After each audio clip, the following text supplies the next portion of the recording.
You know, you watch the videos of perfect videography, and they say you got to look at the sun, have the sun up there shining towards your face to lighten it up to make the picture better. It is burning my eyeballs out. Anyways, like I had mentioned, putting an old truck body on the ambulance frame. That is the plan. So, I am obviously looking for a square body cab and doghouse. And I'd really like to have that before I completely, gut this thing and strip it down. But I have been researching the wiring. If you look underneath the seat,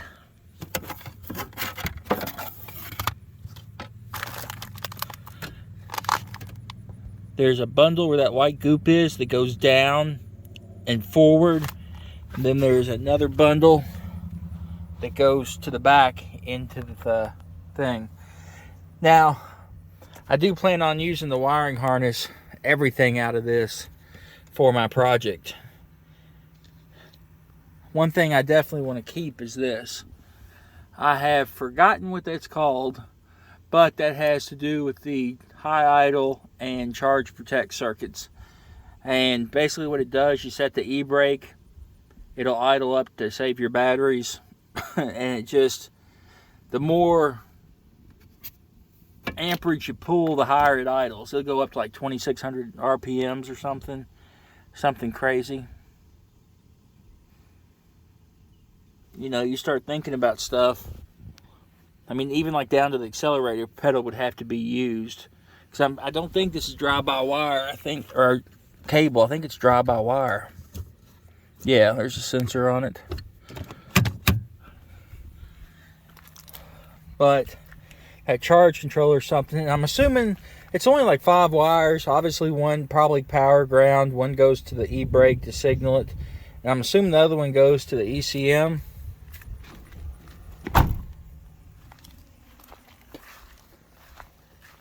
But I want to start disconnecting all of the ambulance stuff from this. Everything works on it. But there's stuff everywhere. Just bundles and bundles and bundles of wire. I'm pretty sure all this was an add-on. I don't think any of this is OEM Ford. I don't even have the battery hooked up. I use the 2 in the back. This is a 2002 custom coach. So it's got this, and it's got 2 batteries in one of the back boxes.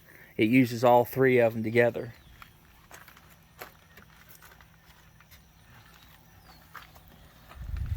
But I mean, the amount of wiring down here, right below that hose clamp, for example, that is not OEM is ridiculous. I mean, it's just tucked everywhere. So I need to get in here.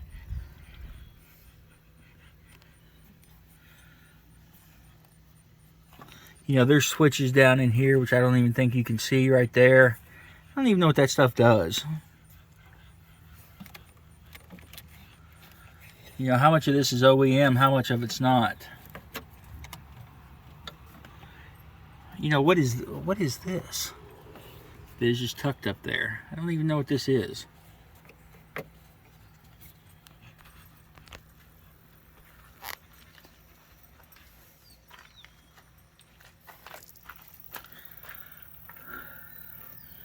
I mean, all that wiring, I don't think any of that's OEM up here on the front. Maybe a headlight harness or so. But while I'm disconnecting the box, I want to try to keep the AC and stuff going on here.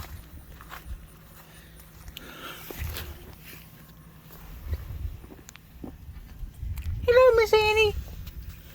What are you doing? What are you doing? Hello. She was doing real good and has gotten timid here recently. But then there's her little tail wagging. She's our latest rescue.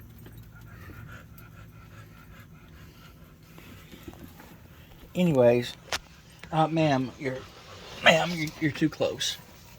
You're too close. Oh, I mean, there's ground, all that. None of that's any big deal to disconnect. If you don't have a rescue, you should get one. Now, if you come down here, these two lines right here are for the rear heater. And I actually want to keep those because if I'm doing a crew cab, I'd like to have rear heat. And that is a spectacularly easy way to add it, especially if the lines are run. This right here is your AC. Now, I'm pretty sure that these are valves that you can shut off. And that would be ideal because I can shut those off, drain the box AC, and still have the front AC up and going, which I'd kind of like to keep at least until summer, or well, yeah, until summer's over. But my goal now is to start getting this box taken off, because even I thought about it, even keeping the cab on it, but putting a flatbed on it. And even if I do that, I still need to get this ambulance box off. But I mean, this thing's clean. All the decals are still legible on it.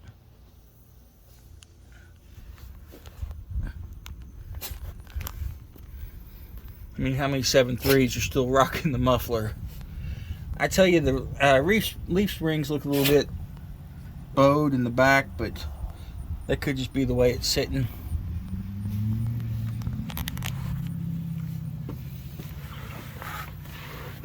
That bundle of wires I was talking about that came down through the seat is right there. Right above that blue line. And they all head forward. And I think 90% of that is all for the front lines and stuff.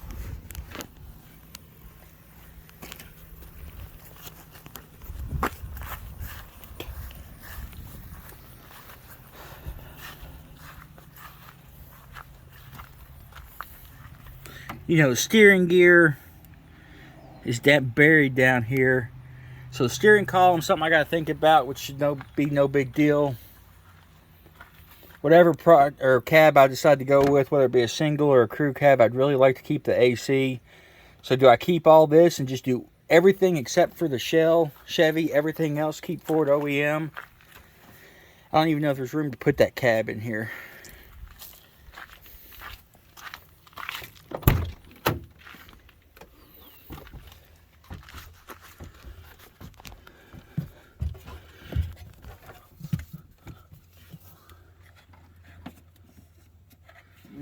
And there's wiring everywhere.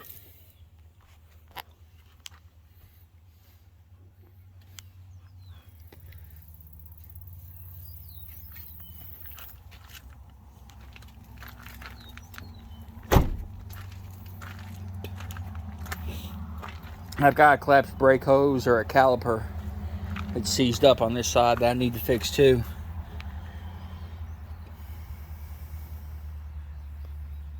But I'm just kind of troubleshooting. I mean, see, they've got all the AC pressure wires. This is a battery cable.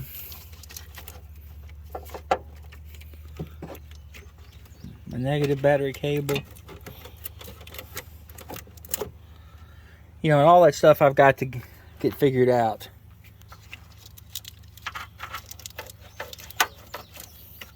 What I may end up doing is pulling this grill off. Now let me get everything behind it, all these lights. I mean, even the headlights are wired with wigwams where they go back and forth.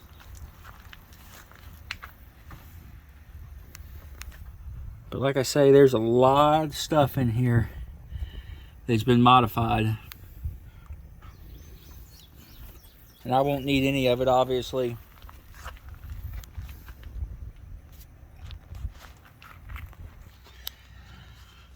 So that is just a quick overview. I am out here just thinking, a lot of thinking going on about it, how I'm going to do this. This is a huge undertaking, and everybody says that I'm crazy. Well, you know what? Everybody gets a square body and puts an LS or a Cummins in it. You know, be original. Do something just totally out of your mind. And putting a square body chassis or a square body cab on a Ford chassis with PowerStroke is out of your mind. But I think it can be done. So, like I say, I just wanted to come out and do a quick video of what I'm up against, and I think wiring and the ABS is going to be the biggest issues. ABS less than wiring, but either way, it's going to be just a massively big deal. So I think what I'm going to do is, until I find a crew cab body, is pretty much start converting this van back to just a regular van. You know, get rid of all of the ambulance stuff off of it. So if I sell the box, or if I want to trade it or whatever, you know, I can just unbolt it and slide it off and be done with it. So that's kind of where I am. I guess this is, we'll say, part 1 of a square body 7.3 conversion. You guys be good and be safe, and we'll catch you next time out there.